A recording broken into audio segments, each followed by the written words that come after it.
consulta barata a gente tem algumas formas de abordar, mas ela é uma construção. Ela não pode ser algo que eu fale para você simplesmente aumente o preço, porque simplesmente aumenta o preço. Mas eu preciso criar uma mentalidade diferente na pessoa que vai aumentar a consulta. Então, às vezes, e não vai dar para a gente falar em 10 minutos aqui sobre esse assunto, porque a gente já fez inclusive a gente tem um workshop aqui de como aumentar o preço da consulta, que durou 3 horas e não consegui abordar nem um terço das questões que a gente pode fazer a respeito. Mas a gente tem muitas formas de aumentar o preço. E, principalmente, isso tem a ver com a percepção de valor.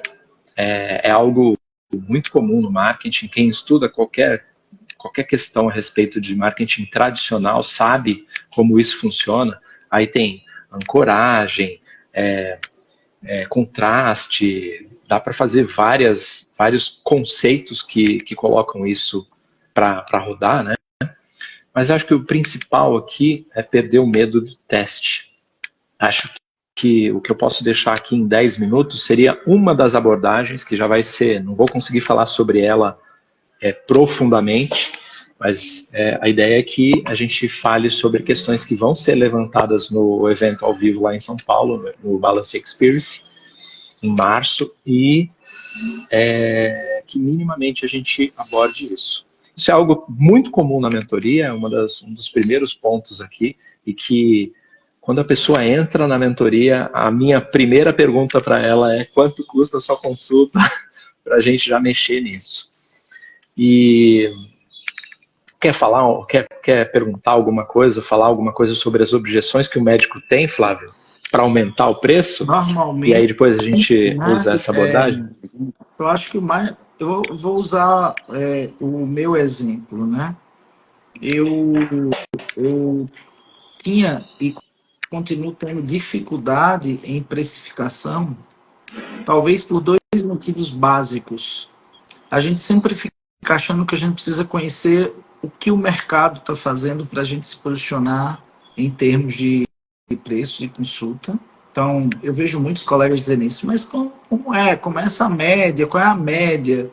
E Marcelo sempre diz isso, e veio do William Caldas, né, que é um cara que é especialista em vendas, e ele falava assim, ó, você não queira ser o mais barato, isso aí não é interessante. Mas, obviamente, que, por outro lado, eu sei que, no meu caso, a gente precisa ter noção de um mercado, né? Onde você está? Eu estou no interior da Paraíba, uma pequena cidade do interior da Paraíba. Não é no interior da Paraíba, em Campina Grande ou em Patos, que são cidades grandes, cidades menores. Então, eu preciso me ater à realidade daqui também. Só que, geralmente, frequentemente, a gente tenta não sei, não sei a razão específica, mas o médico tende a se subprecificar, a subestimar o valor da sua consulta, né? E aí eu acredito que isso é exatamente pelo medo de, ao mudar esse posicionamento, você ter uma queda absurda na clientela, né? No número de pacientes.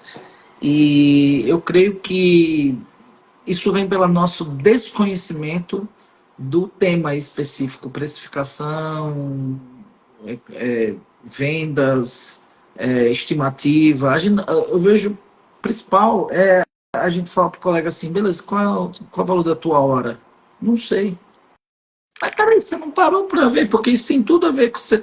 Quando você oferece uma consulta, você está oferecendo, está determinando um tempo e está determinando um valor para aquilo ali. Se no caso o único procedimento for a consulta, não tiver nenhum outro tipo de coisa. Então, não faz sentido você não ter noção da hora, você não ter noção do seu custo fixo, básico, por hora, por atendimento, e a partir daí você estabelecer. Então, assim, eu acho que é desconhecimento de processo mesmo, sabe, Marcelo? Porque existe um processo, Sim. é algo que não é aleatório, é algo que precisa ser feito com técnica, e essa técnica envolve aspectos de financeiro e de gestão, que a gente está voando para isso aí muitas vezes, né? Sim. Eu diria que, como eu falei no começo, que é uma questão de construção, a gente pode pegar dois aspectos principais aí. Esse é um deles, que é um dos mais fortes, que é saber como fazer. Entender o processo, entender os números, os dados, para que não seja dedo ao vento, né? Colocar a mão na boca e ver para que lado está batendo o vento. Então não pode ser um chute, não tem que ser achismo. E para a gente sair do achismo, tem que ter dados, tem que ter parâmetros, tem que ter um processo, um método para poder fazer isso funcionar. E aí, com base nesse método, que a gente aprende a fazer, então qualquer coisa, se vocês... se médico consegue resolver dores, problemas dos pacientes, isso é moleza. Só precisa de um pouco de atenção nisso. Outro aspecto mais difícil da gente conseguir resolver, ele tem a ver com a mentalidade. Mas é uma coisa até que o Napoleão Hill fala, né? Que o dinheiro é uma coisa da imaginação, ele é um aspecto psicológico nosso, né? Se você for pensar como o dinheiro funciona, ele só está no plano das ideias, né? O ser um papel ou ser um número digital, ele faz com que nós dessemos o poder que o dinheiro tem de comprar coisas, de fazer coisas, né? E claro que é um sistema para que tudo funcione, para que tudo seja viável, mas ele é psicológico. E esta questão precisa ser observada, que se ele é psicológico, isso tem a ver com o nosso sistema de crenças, porque você acredita que o dinheiro faz o que ele faz. Então, se tem sistema de crença envolvido, o que a gente precisa trabalhar? As nossas crenças também. Então, se a gente trabalhar esses dois pilares básicos, que tem mais coisas que a gente pode colocar nessa construção do preço, se a gente trabalhar os dois pilares básicos, já vai ser um pouco mais fácil da gente resolver. E, principalmente, olhar para a questão de quanto valor a gente transfere para o outro. Então, eu vou dar um exemplo que a gente falou até hoje. Os nossos mentorados, eles têm 2 ligações por mês. Por mês, não. 2 ligações por semestre conosco, por ciclo. E que eu e o Flávio fazemos, a gente chama de DR ali particular, porque somos só eu, o Flávio e o mentorado, e nessa ligação a gente atendeu um mentorado hoje e falou sobre essa questão de cobrar mais caro. Então, vamos supor que eu tenha a minha consulta e cobre R$100. E tem muitas formas de se abordar isso, né, como eu disse antes. Mas vamos falar desse aspecto principal aqui. A minha consulta custa R$100. Se eu deixar de receber os R$100 porque eu levei um calote do paciente, isso não vai me deixar mais pobre. Se eu receber uma consulta a mais por R$100, por mais que eu ache que R$100 é o preço ideal da minha consulta e está acima do que valeria, vamos dizer que ela vale R$10, eu estou cobrando 100, 9 vezes mais. Se eu estou cobrando R$100 e ele me pagar mais e eu tiver 2 pacientes ao invés de um, também não muda o meu jogo. Legal, mas não vou ficar rico por causa de uma consulta a mais. Se o paciente tem capacidade de pagar R$10 na consulta e ele se esforçar para pagar os R$100 para mim, vamos dizer que ele tenha que guardar dinheiro por 5 meses para conseguir passar uma consulta por R$100 comigo, ele não vai morrer de fome, ele não vai ficar extremamente mais pobre, não vai se colocar em risco, até porque ele pode ir em médicos que cobram menos de R$100, ou ele pode ir para o sistema público também, no Brasil, né? Então, não vai mudar o jogo dele os R$100, por mais que aperte ele por 5 meses, como eu dei o exemplo. Então, para ficar claro, se se esse dinheiro para o médico não muda o jogo dele, é pouco, ok. Se para o paciente também não muda o jogo dele, apesar dele pagar apertado, porque o ideal é a gente atrair pacientes que podem pagar isso com folga, tranquilamente, mas, eventualmente, a gente vai atrair os pacientes que pagam isso com dificuldade ou que é até obsceno para ele pagar. Mas aí eu tenho um exemplo que aconteceu com a minha esposa há pouco tempo. Um porteiro no Rio de Janeiro procurou ela é infectologista, procurou ela, juntou o dinheiro e procurou ela para pagar uma consulta para ela de R$ 600, e ela diagnosticou um caso de hanseníase. E ela já tinha visto outros casos de hanseníase, e ele tinha algo muito particular, que eu não vou saber dizer agora, porque eu tenho o meu broche de leigo, né? Eu não sei sobre isso, mas eu sei da história. E o que aconteceu? Ela detectou muito no começo o caso de hanseníase dele. E aí eu quero falar sobre a questão do preço.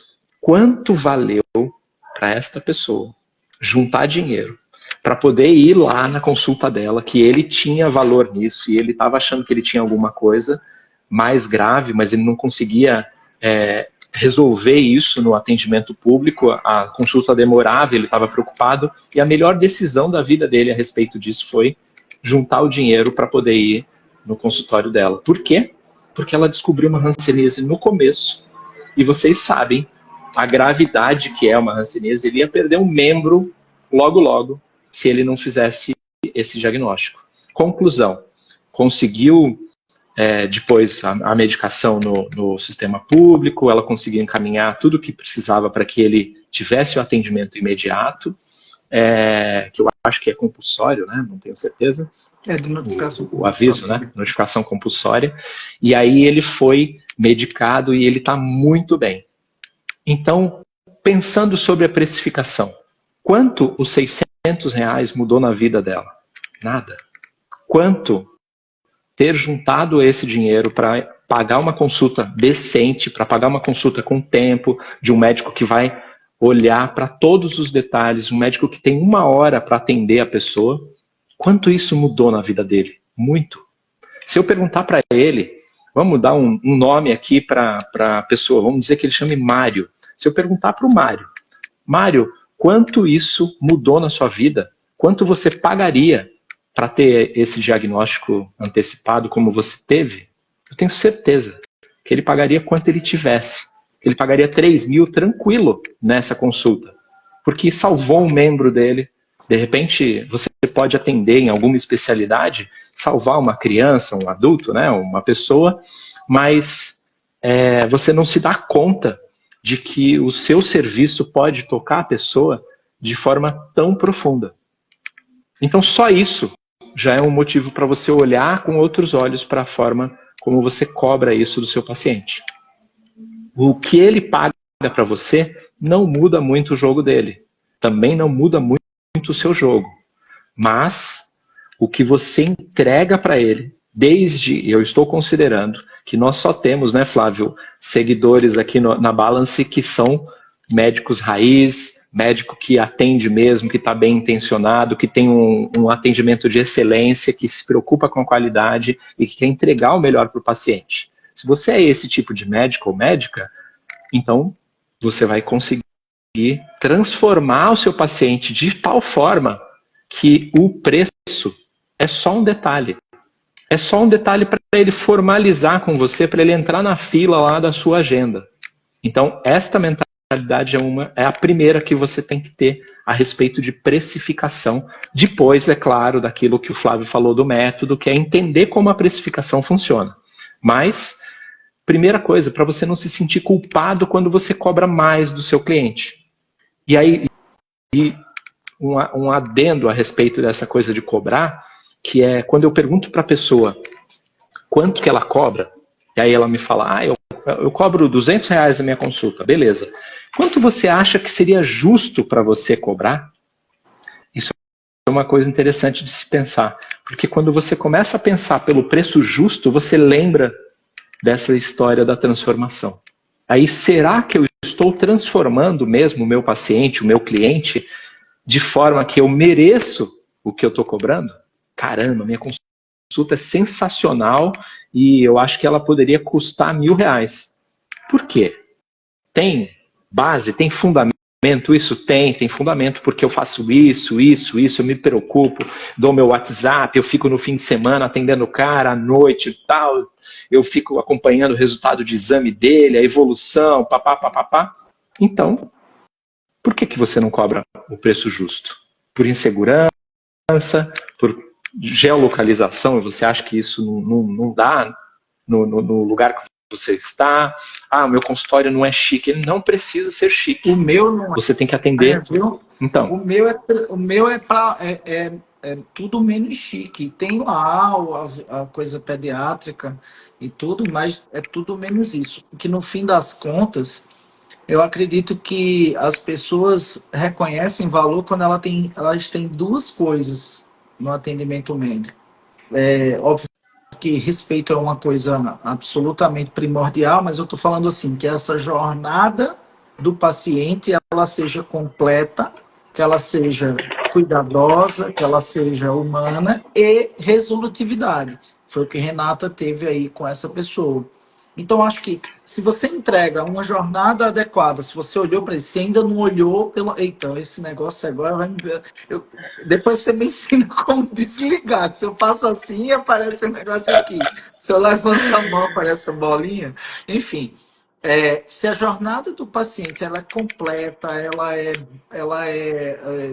digamos assim, olhada com cuidado, desde o momento da captação da pré-consulta até o pós-consulta, que é essencial, a sensação de valor ela é natural e resolutividade. Essas duas coisas somadas, elas levam a sua consulta a um nível que ela merece, que você merece muitas vezes, entendeu? Então, por que a consulta do plano quase nunca é boa? Porque são 20 pessoas para atender numa manhã, em média. Não tem como ser diferente, porque, por exemplo, na pediatria, a ANS nos obriga a fazer, a atender essa demanda, né? Nos obriga indiretamente, obriga a operadora e você é um agente da operadora. Então, quando eu marco 3 pacientes para atender de rotina numa manhã no meu consultório, que é a minha agenda de hoje que eu falo, não hoje, de hoje em dia, eu estou dando plena atenção à jornada do paciente, do começo ao fim,